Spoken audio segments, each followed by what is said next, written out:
All right, there we go. That's a little bit of technical issues there, but we're here now.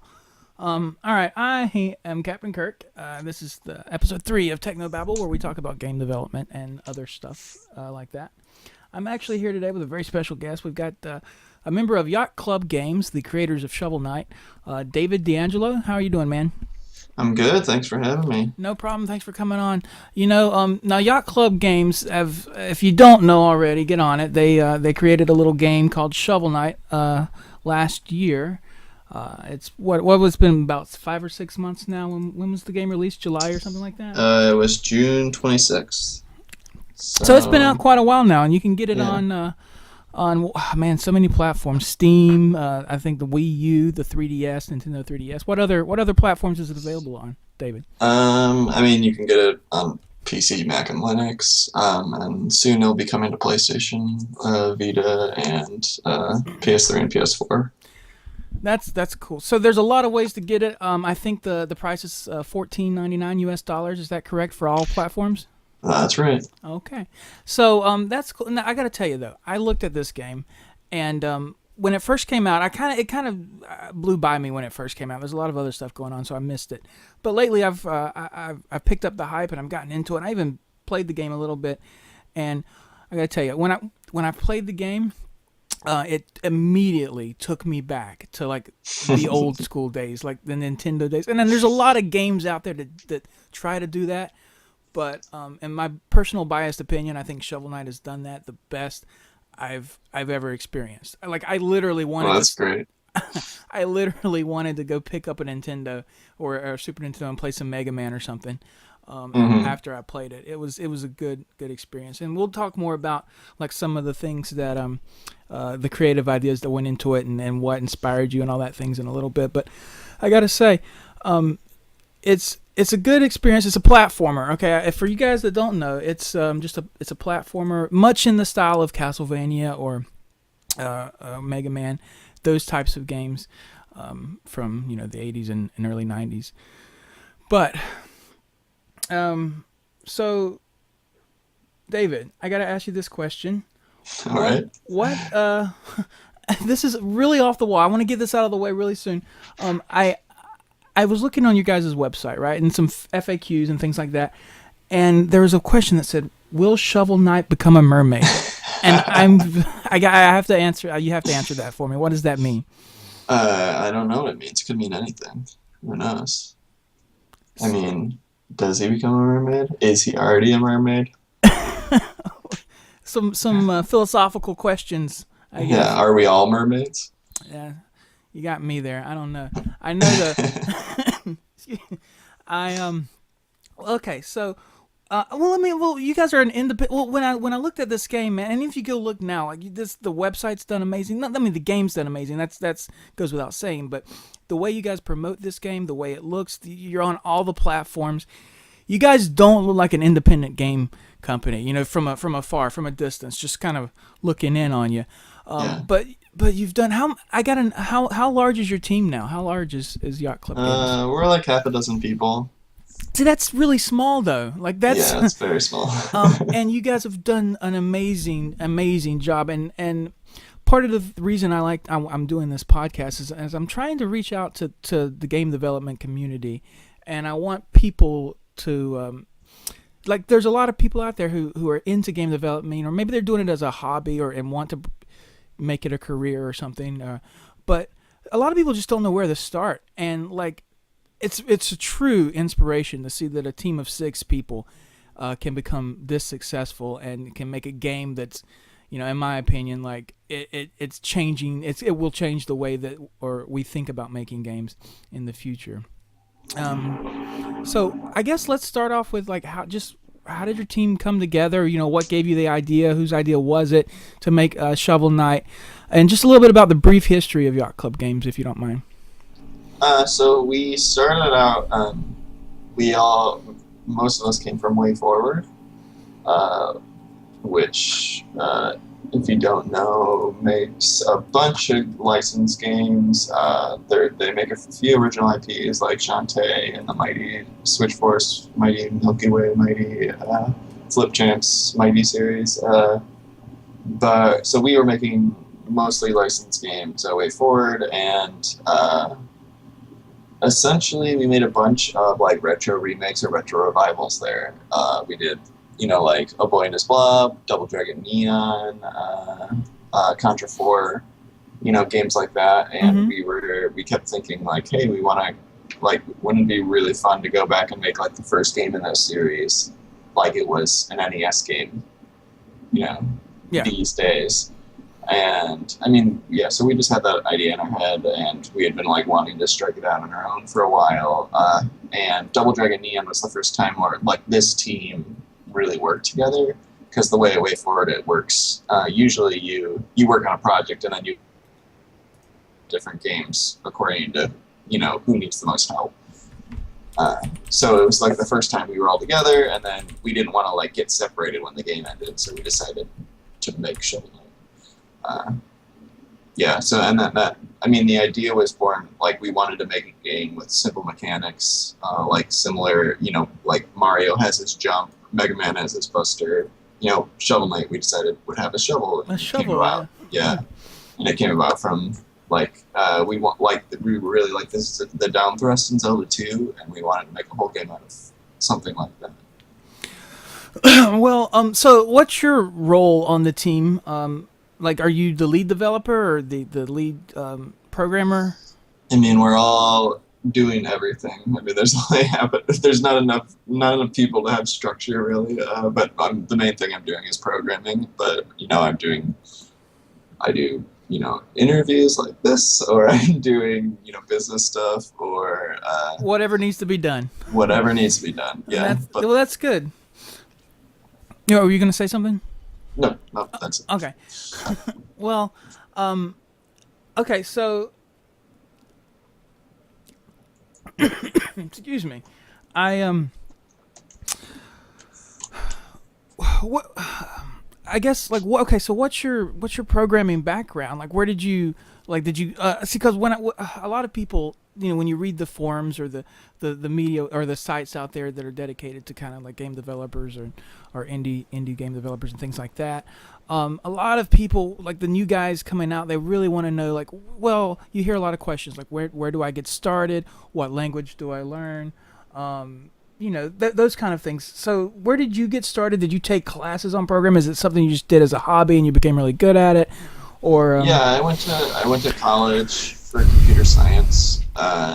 Not for anything game related. I actually, I spent most of my time programming C++, and I did a way forward too.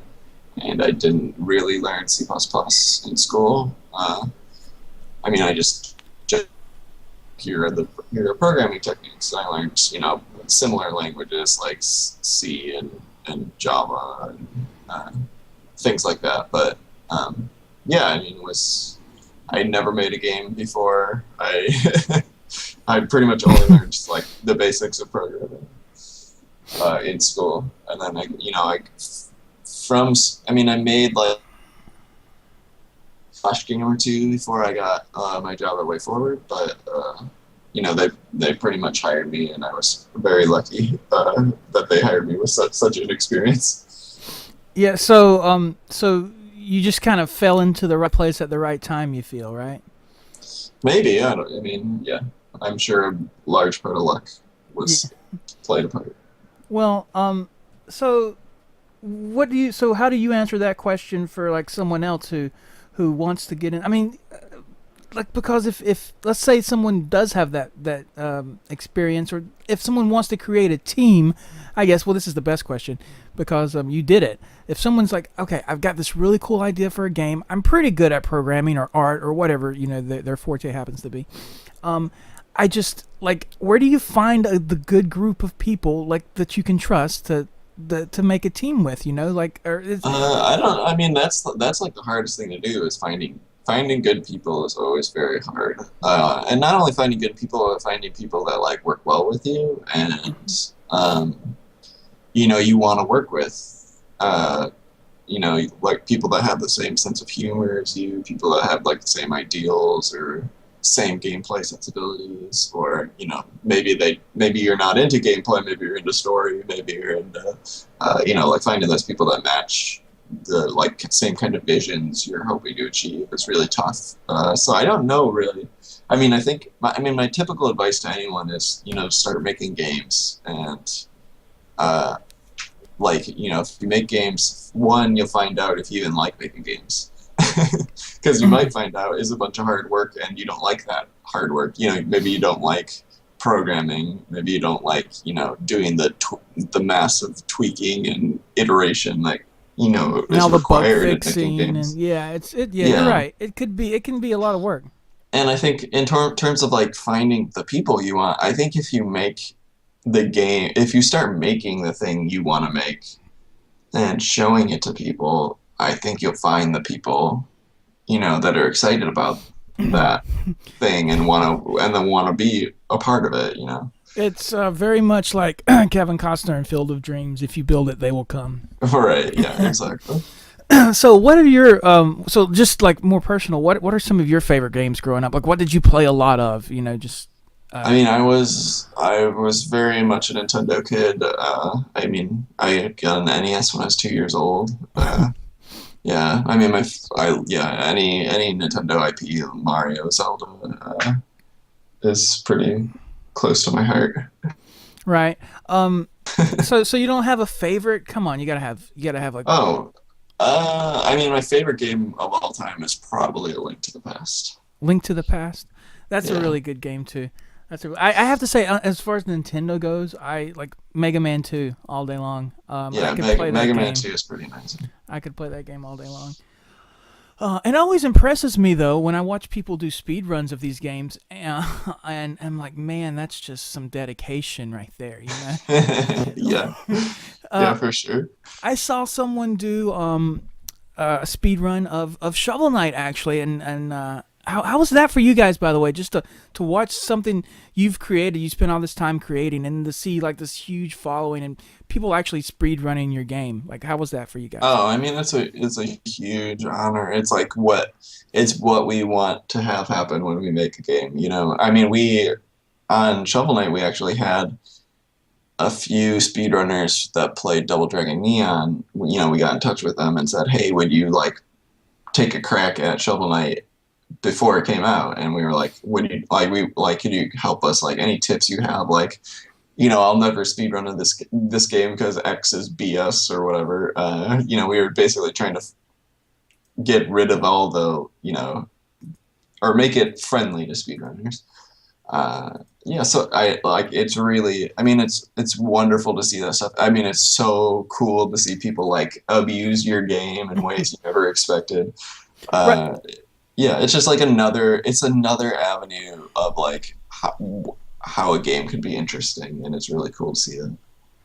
Yeah, I noticed that when people are playing the game, okay, there's a lot of when I first opened up the game and I started playing it, I was immediately like, because I'm so like with modern culture, like I want to use my mouse or I want to do this and that as a computer gamer, as a PC gamer. So when I picked it up and I realized there was no mouse support, like it drove me crazy for about like 5 or 10 minutes until I finally got the hang of the controls. And again, I think just something as simple as that, because I feel like a lot of games, if a lot of other people had made Shovel Knight, they might have tried to, just for convenience sakes, added mouse support.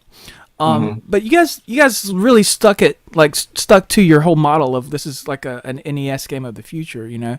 And so just even that little simple thing of not adding mouse support, I think helps the immersion of what you guys were trying to do, in my personal opinion. Well, that's great. So, Yeah.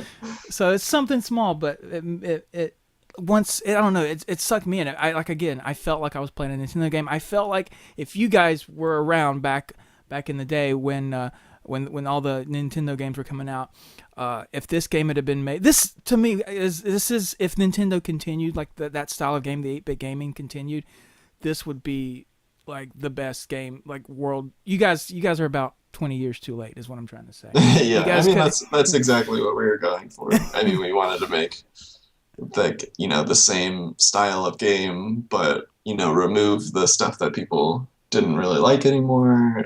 Made it like a little more modern, for modern times, and then but still have the, it evoke those same emotions and feelings that you got playing those games. Yeah, and I gotta say, for me personally, at least, and I know a lot of other people too, you capture that, and it's really nice just to see someone that uses the 8-bit style.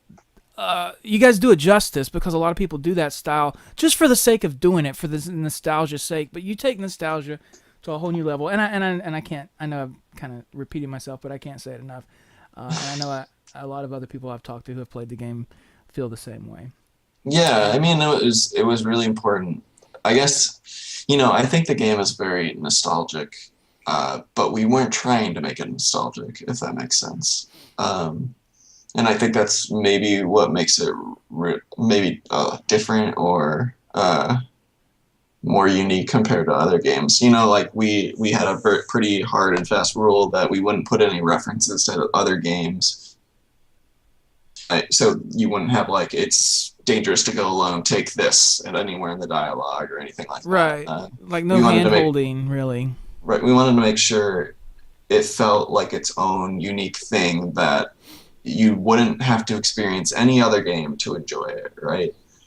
Um, Yeah, I mean that makes and I think sense. that's that. I mean, I think that's what makes it feel different than a lot of those other games because it's not. It doesn't have to be nostalgic to be enjoyable. But like at the same time, if you did experience, it's still evoking those same emotions.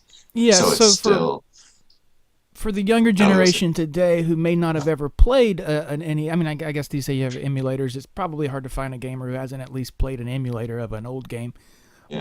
But that aside, like younger generations today who didn't grow up with those kind of old school 8 and 16-bit games, you wanted a game when they played it, they would get the same emotions that we had when we Right. played back in the day.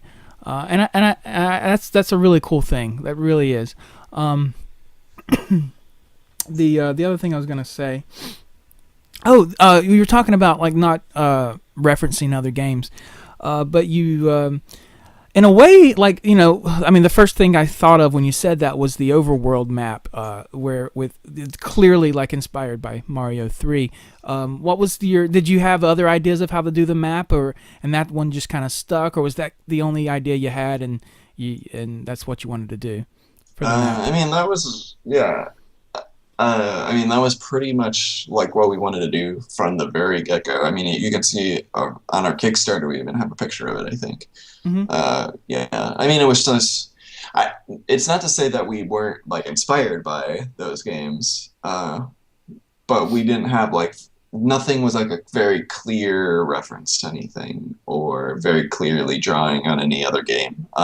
So like when we made like we did the map, but we did it in our own way, and we like hundreds of games have like maps in there, right? Mm-hmm. Yeah, so it was the reason we created the map is because we were looking. I mean, we were basically like working out the Mega Man formula, like the 8 bosses. They all have their own personalities, all have their own kind of stages, Mm-hmm. and we liked the ability to pick all the I want to go to whatever stage I want first, right? Right, and but you Um, obviously you didn't want to do it in a way that was like, well, pick yeah, a and face. we thought we didn't, and then second, we didn't want to. We wanted to have a little more structure to the game where we could, start the player off with like easier levels and finish the game with harder levels. And if you have that kind of player can choose any level in random order, it's a lot harder to like introduce more difficult elements later in the game. Mm-hmm. So that's why we came up with the map, because the map gave us the opportunity to have like paths. Like you can choose in the first set of stages, like they're sort of the same difficulty. Then you get to like the second set of stages, they're like a little harder, and then you can get to the third set, which are much harder. So you have the basically we give like the player opportunity to I don't know have depth in the challenge. Yeah, and I guess when you explain it that way, then that kind of mini map or overworld map option really only makes sense. Uh, at least it fits it works. It Right. works. It works. So like when I know a large part of making a game. Um, well, first of all, okay, you get the idea, you get the idea down, you get some basics down. You get the basic mechanics of the game. You've kind of developed the game. You know what it's going to be now. Now you just got to sit down and program it and level design and all this kind of stuff. And that, I think, is where Shovel Knight really shines, is with level design, because in so many ways it makes you feel like, oh yeah, this feels exactly like that one level I played in Mega Man 2, or in Castlevania, but at the same time it's something completely new and different. Can you talk a little bit about the level design process and what you guys went through, and because I mean it's really really good work, and I just want to give the credit where it's due. Who kind of came up with those ideas, or was it just everyone kind of pitched in? Yeah, I mean the main bulk of the level design was done by Sean, who's mainly doing the designing of the company. But I mean, we all contributed ideas and stuff. I mean, usually the way it worked was, so we decided the themes, we decided the bosses beforehand. So say something like, let's take Spectre Knight, for example, right? We'd say, hey, we're going to have, a scary, haunted house vibe. We're going to have Spectre Knight at the end. So everything should be ghosty or scary, or, have that kind of feeling to it.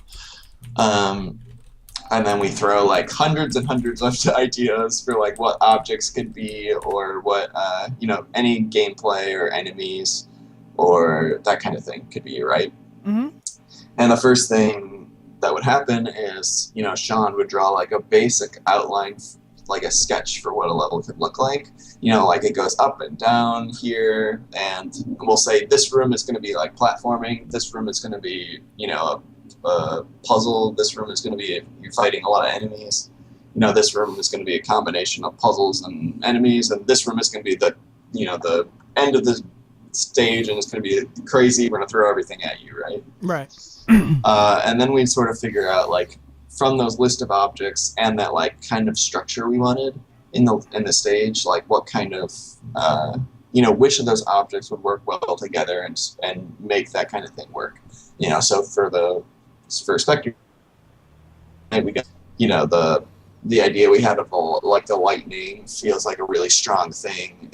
It works well with the ghosts, a ghost enemy that sort of slowly comes at you because maybe they're not affected by the lightning, and that makes them even scarier, right? So it's things like that, and then we basically we just hammer out the ideas and iterate them on them over and over and over until they're fun, and try to figure out what fun combinations could be, and keep throwing ideas at each other over and over. Until it feels at a place where it's good, and then when that's done, then we bring in people that are bad at playing games, we bring in people that are good playing games, and see how they react, and go, hey, maybe that needs to be one tile over, maybe that needs to be, maybe this enemy needs a little bit of an antic before he attacks you, or figuring out exactly what makes something work. I think that's a good thing you mentioned there about bringing in people who are good and bad at playing games, right? Because I felt really bad at games when I first picked up this game. I'm like, wow, am I just out of practice, or well, the thing is, I died so much and I lost so much money, and that actually made me mad at first. Yeah. I'm like, man, I am losing all this money. And then I figured out later you can kind of go back and replay levels and get money, so I can kind of compensate for being bad and learning the game at first. But once I got into it, and it was it made you kind of want to keep playing. And so I think you guys did great. And I loved it, and I can't say, if you haven't bought this game or played this game, go out and try it. And I want to. There's a lot of talk actually. I want to know. Usually we were talking about Spectre Knight, and I think I heard through the grapevine. I want to know if this is still true.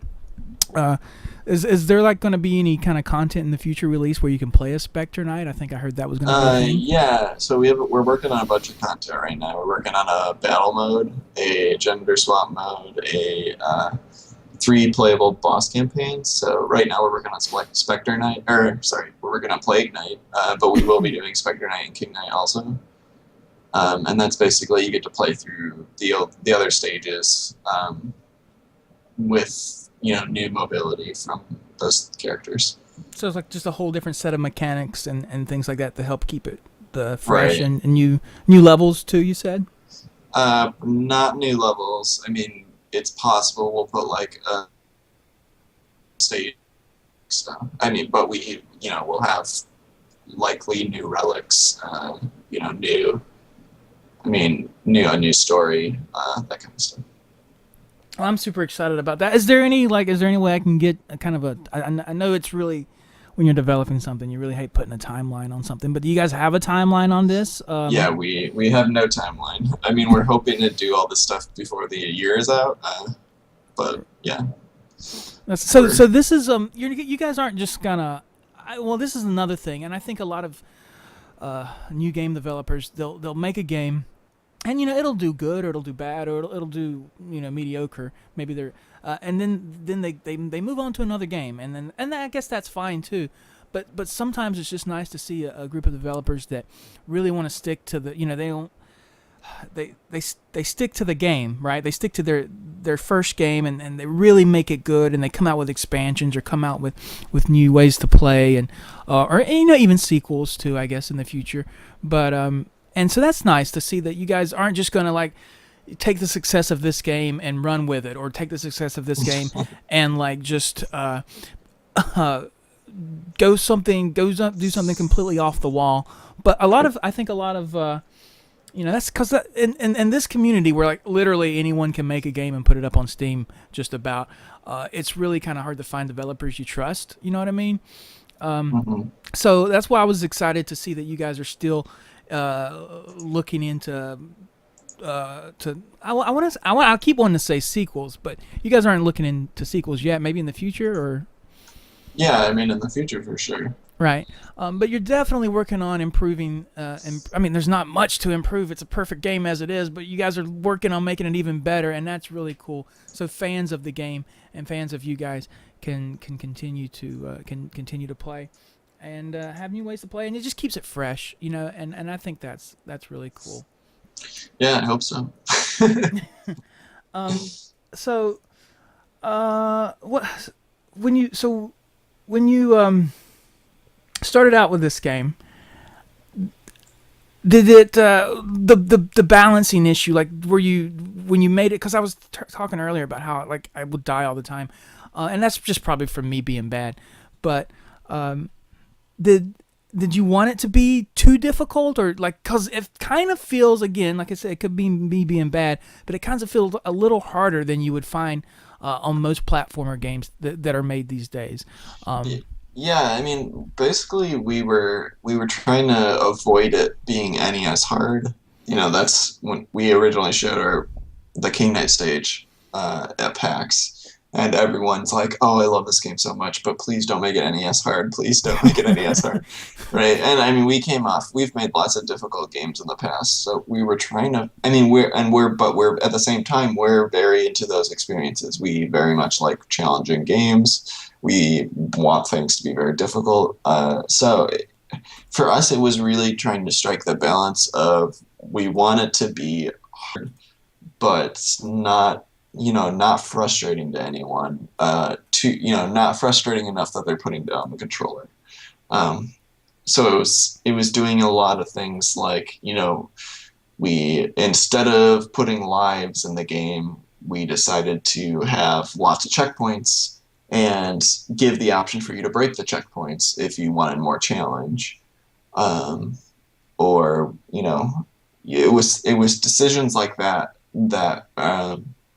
where we're trying to strike the balance between making it a challenging game and giving the player options to either make it more challenging or make it easier for themselves. So things like the tropple potions, making it so you can get health, if you need it. Fishing, you can get health anytime. Things like just making sure like all those relics that you buy like are an avenue that sort of solve a player's weakness. Like it might make it easier to jump over a pit, or it might make it you know make you invulnerable to damage if you're like really having trouble with a boss's attacks, that kind of thing. Yeah, I gotta say, I think those little decisions there are really what makes this game appeal to an even larger audience. Because like I said earlier, I'd play and I'm like losing all this money. I'm like, I can never buy the new armor if I keep dying, Right. But then I soon realized, and excuse me, I didn't even realize that you guys had an instruction manual for the game until I'd already like been playing it for 10 hours. But and by the way, people can get that I think off of your website, yachtclubgames.com. Yeah. Don't you guys have the instruction manual there? But like so, yeah, it was things like okay, well, hey, I actually there's nothing stopping me from going back and redoing this level or doing this or doing that differently. Yeah, I can actually get the fishing pole and I can can help out. So yeah, there are a lot of things. So when you kind of learn that on your own, it's a little experience that the player takes, and they realize everybody kind of develops their own play style, and so it's not just like a linear type of play. I mean, it is, but everybody can have a different experience playing the game, and you can have a different experience every time you play the game. Yeah, And definitely. that's a really cool thing to have, and I mean I would say it's kind of unique these days. But I think you guys did a good job on that. What do you guys? Okay, so we've been talking a lot about Shovel Knight, and I know I just kind of praised you for like sticking to Shovel Knight and all that stuff. But are you guys doing any other things like on the side, or is it all Shovel Knight all the time? It's all Shovel Knight all the time right now. I mean, yeah, I wish we had time to do other games. Right. Yeah, I know. And I mean, we're always like goofy pitching dumb ideas to each other. But nothing. I mean, once Shovel Knight's done, we'll start working on the next game. That's really cool though. Okay, so there's a lot of people I know who are listening to this or watching this, and they're going to be asking, like, okay, so like I'm a really cool like artist, or I'm a really good programmer. I want to be a part of Yacht Club's games. Are you guys hiring by any chance, or like what's? We're not hiring. I mean, you can always send an email to I think it's jobs@yachtclubgames.com, and I mean we'll keep a resume on file in case we ever are hiring. But yeah, I mean we are pretty full right now.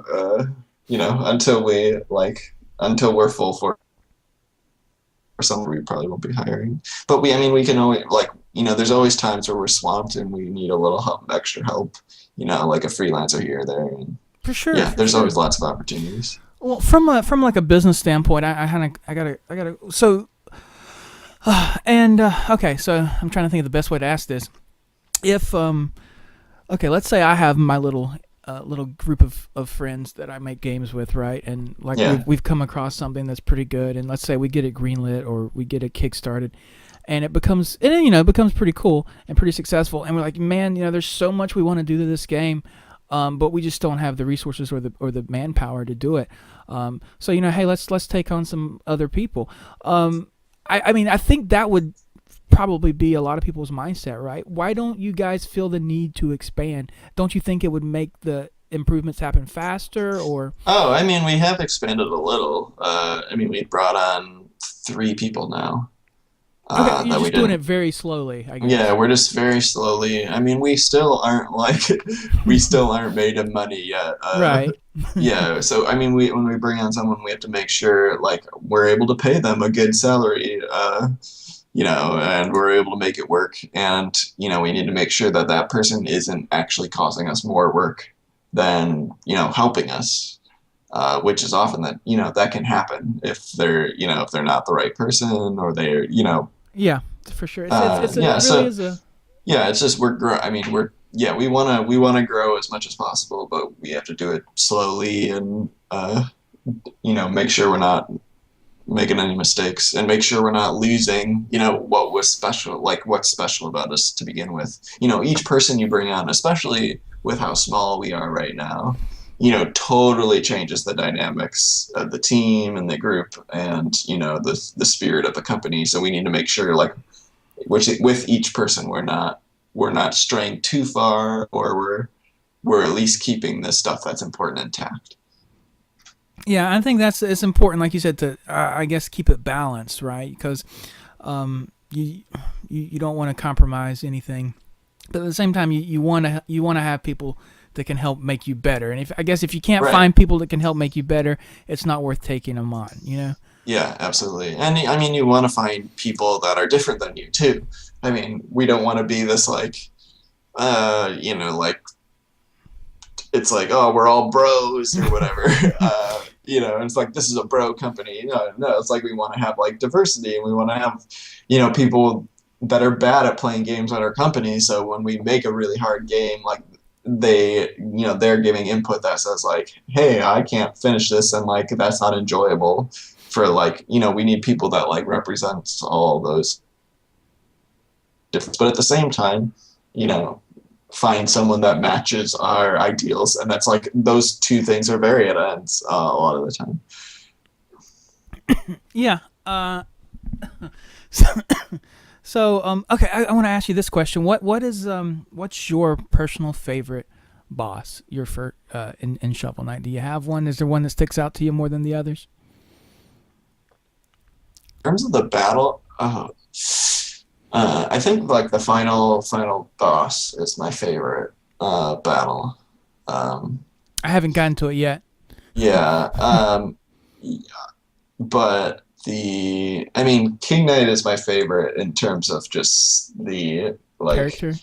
the character, and I think like I don't know, King Knight feels like a pretty good representation of the game to me. Like it's this goofy, silly character. It's a little weird. It's like a little of I think it's more our tastes than like you would find in a lot of other games. Like what other game has like a king themed a, a king, not a king, but a king themed knight? Well, what other game has It's pretty a knight bizarre. that uses a shovel as a weapon? Okay, that's Yeah, so pretty. I mean, I think it's very much along the lines of that, and so I think that like the spirit of it feels way more like our game, and I like that the battle is very simple. Like, he does four attacks, and they're all very goofy. Like he brings out horns that shoot confetti at you. It just feels I don't know very much like very in the spirit of our game. And I think it's like if I was to show anyone like what is Shovel Knight, that's what I'd go to for the boss. Oh, so excuse me, got something stuck in my throat there. Um. Okay, well, I want to thank you for. We're gonna have to be wrapping it up here pretty soon. But one thing I do want to mention that I haven't mentioned yet is the fact that you guys, because another big question that I think newer programmers or newer game designers or aspiring game designers kind of ask is, what's the best engine to program on? That kind of thing. And I read that you guys actually developed your own engine to program this game on. That's correct, right? Yeah, that's right. What?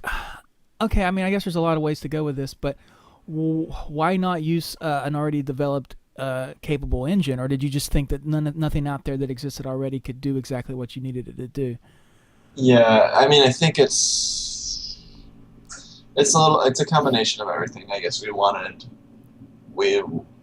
to develop our own stuff for one. I mean, we are very experienced at doing so, and Right. I mean, but there really was nothing. I think there was nothing out there that could do what we wanted uh, without us putting just as much effort in, if that makes sense. Yeah, I think so. So we could use Unity, but like 2D tools to make this game, and then at that point, it's like, why don't we just make our own engine, right? Yeah, And beyond that, there are not many engines that support the 3DS, and the 3DS was something we really wanted to do.